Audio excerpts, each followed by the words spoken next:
Well, welcome back, everyone. I would like to welcome our next speaker. Her name is Laurie Wright. She is a children's book author, a book marketing coach, and previously was a emotions coach as well. So welcome, Laurie. Thanks, Dori. Thanks so much for having me here.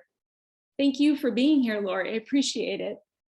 So, Laurie, can you give people an idea of how and what you do as far as handling parents' emotions and children's emotions? What made you so passionate about that? Sure, yeah. um, so I started my career as a kindergarten teacher. And so for 10 years, I was in the classroom, and I really noticed a trend over that time period of kids coming less and less well equipped to handle their big emotions. And so I did what I could in the classroom. Uh, you could only do so much, but I did what I could at that time. I actually even wrote a book while I was teaching kindergarten and kind of filed it away. But it's what got the juices sort of rolling, so to speak. And I started, looking into it more, researching more about kids' emotions and anxiety. And after I had been a stay-at-home mom for about 8 years, I decided I would pull that book out and go forward with it. And at that time is when I really delved in and started to feel like our kids are really in a bit of a crisis. And I think it's a crisis partly because we as parents were raised in a different way than we want to raise our kids, but we don't always have the skills, right? We fall back into the patterns, what we learned when we were growing up. So I just really wanted to help parents do better. Never be perfect. We'll never be perfect, but I really wanted to help them with some skills just to do better. That's awesome. I think you're right. I think growing up, we may have had, and I don't want to give our parents a bad rep in any way, but Yeah. as we've gotten to be adults, there are probably things that we would have changed in our approaches of our parents. And trying to raise your own kids, or even just having your kids have friends, you just see a lot of situations where parents just don't know what to do. And so I love the fact that you actually wrote a book and spent that mental energy trying to create something to help people. That's fantastic. And then you did do some emotions coaching too. I did, yeah. I started with a TEDx talk, and I talked to lots of teachers at teachers' conventions, preschool teachers, daycare workers, and did some parent workshops as well. That's amazing. And that's something that probably people were able to use right away. Hopefully you heard some good feedback from. Yeah, what people really love is a specific, in this situation, do this. Or at least it gives them something to try, right? Because sometimes you feel like my bag of tricks is empty. So that's what I would really do, is try to give them some language and some strategies, something to add to their bag of tricks, and just try it. Parenting's a lot like marketing, I think. It's all testing, right? Every kid is different. Every day is different. We're different, different times of the month, all that kind of stuff. So it's like, test what works and never get too comfy, because as they grow in age, they change. Yes, and each child is different from the other one. You can't use the same approach with one child as you do the other one, even if they're a year really apart.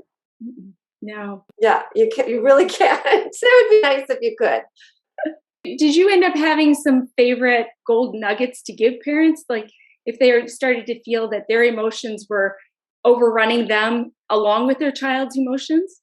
Yeah, I think it's just really important for us to accept the idea that all feelings are valid. And, when you're dealing with especially little kids, they seem really dramatic and excessive to us because we're older and mature. We've gone through puberty. Our hormones are more in check, right? They haven't. And so, every little thing is a big thing to them often, and they don't know how to express that necessarily, right? So I think it's really important for us to just acknowledge, like, whatever you're feeling right now, that's okay to feel. And I'm not sure that that's how we were raised. And maybe it's our maturity or our background or just our patterns, right? So we want to say, stop crying. You're fine. It's okay, right? But really that invalidates those feelings. And so I get it. Sometimes we can't stay calm in their storm, but I feel like if you can try, if that's your goal always, you'll be better for your children. And if you really can't, if you're having a day, because we all do, especially these days, you just need to remove yourself and have your own little timeout, I think. Like I joke about eating Doritos in the closet, which of course is a joke, not a good coping mechanism, but that's kind of what we feel like, right? I want to just go lock myself in the bathroom or lock myself in the closet and do my own coping. So definitely do that. Like definitely take your time out and then just try to remove your emotions out of the situation so that you can help your child process theirs. That's I great. don't know if that's helpful. I'm not saying go eat Doritos in the closet. I don't know, something about the flavor and the crunch might help the situation. I'm thinking it would probably be at least give you a timeout as a parent, if nothing At else. least have something to do in your timeout, right? It's better than drinking in the closet, I guess. Yes, for sure, for sure. Well, I was thinking about what you said about with the crying, stop crying, it's fine.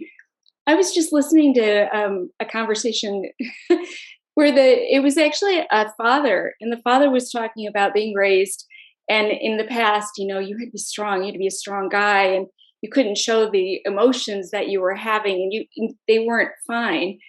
And I think we've kind of swung, kind of hopefully at least a 180, as far as I think we try to teach girls and boys it's okay to have the emotions. And parenting is tricky that way, though. Would you say it's harder that way now to kind of distinguish between the genders, or do you think it's becoming kind of more equalized?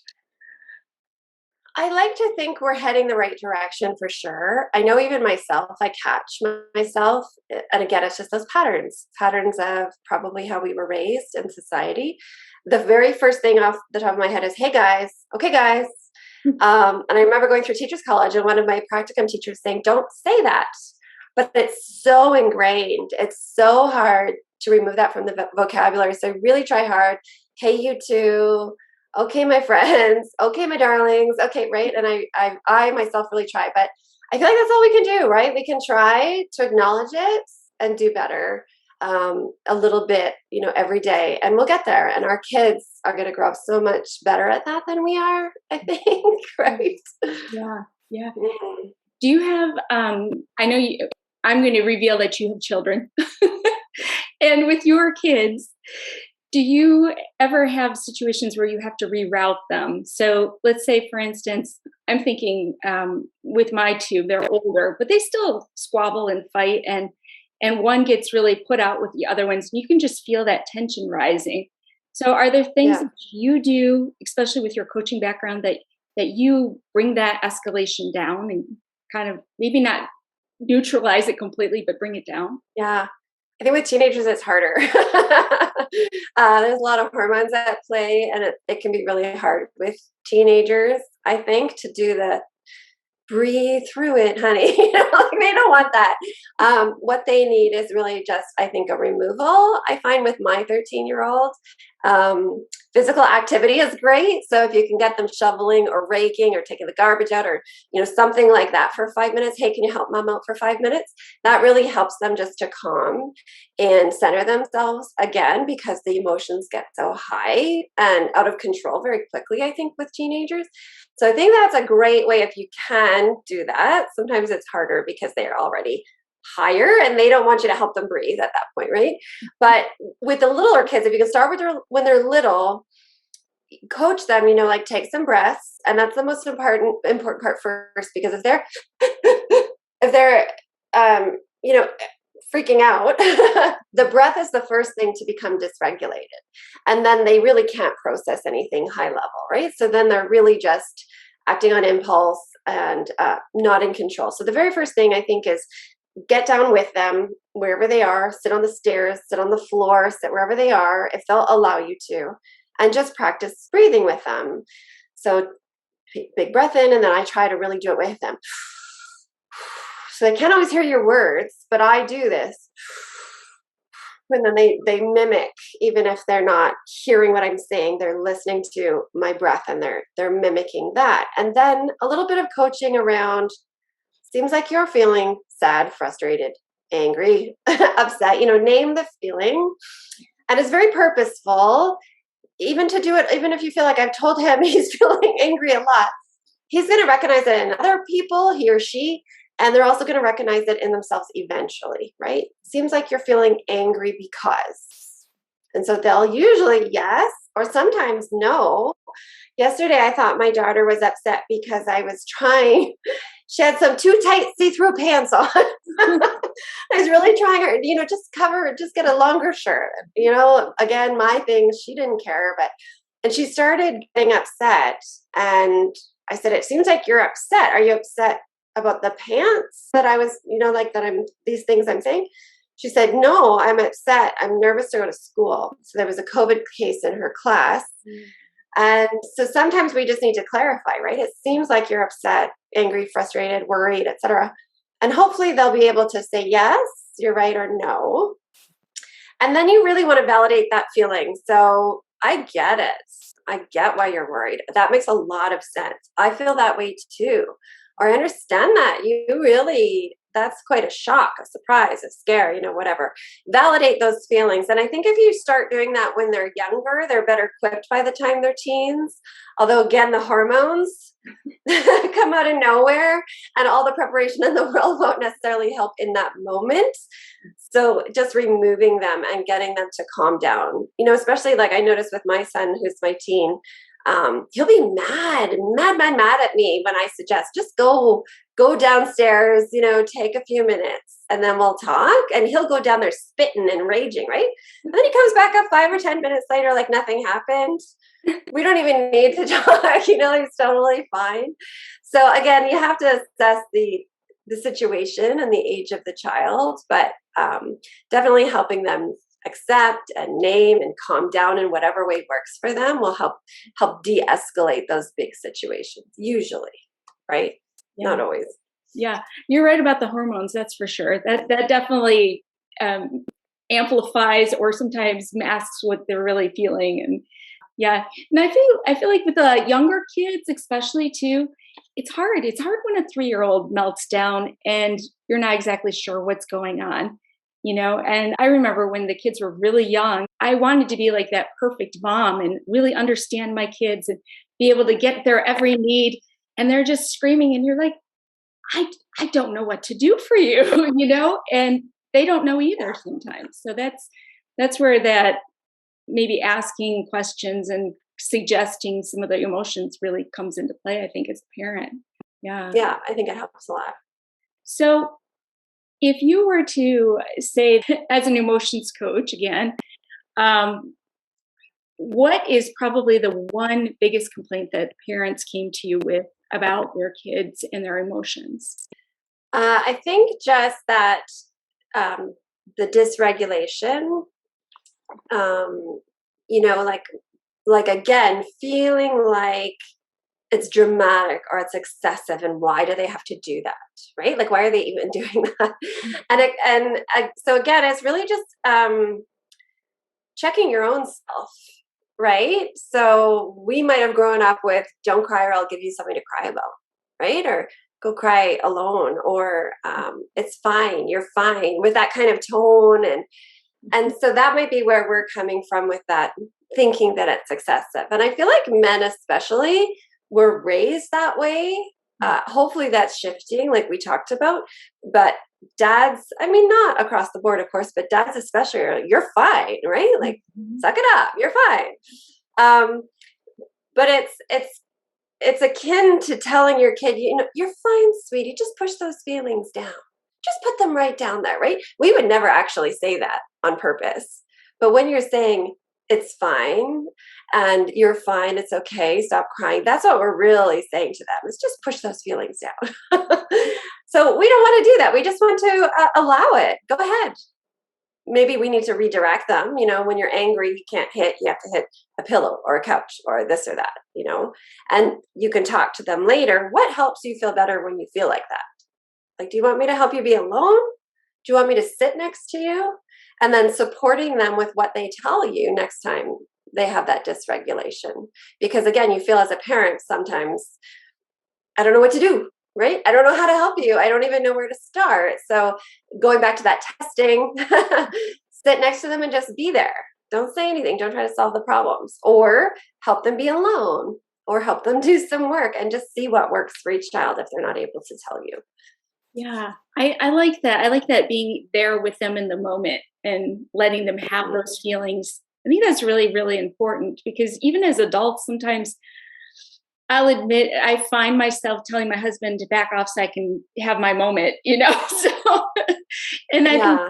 kids need it too. They need that opportunity to get that tightness out of their chest, or that fear out of their system, or whatever that feeling is that's welling up inside them. So yeah, that's Hmm. right. And sometimes they may want to do it alone. Younger children, I think, usually want to do it with somebody there so they feel safe. But like you said, leave me alone to have my moment. That's me too. I don't want anybody around when I'm having a moment, but we know that about ourselves Yeah. and we're able to articulate it. So that's great. Yeah. That's exactly the kind of information I think parents need too, because I think we're quick to fix. And so if we recognize that in them, and that they're related to us and we need that, it's okay.